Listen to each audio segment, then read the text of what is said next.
నమస్కారం. సుప్రభాత ఘంటారావానికి స్వాగతం. ముందుగా ప్రధానాంశాలు.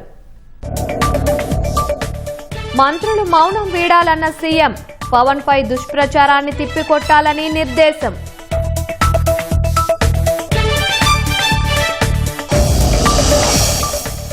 ఓపీఎస్ అమలుతో 10,715 మంది ఉద్యోగులకు ఊరట.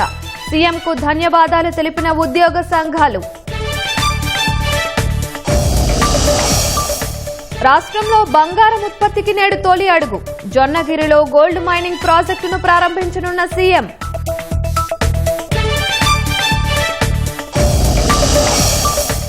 కేంద్ర మంత్రివర్గ పునర్వ్యవస్థీకరణకు సన్నాహాలు.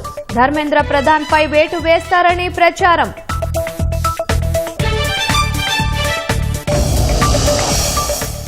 బెంగళూరులో తల్లిదండ్రులు చెల్లిని చంపిన యువతి. ప్రేమకు అడ్డొస్తున్నారని ప్రియుడితో కలిసి ఘాతుకం.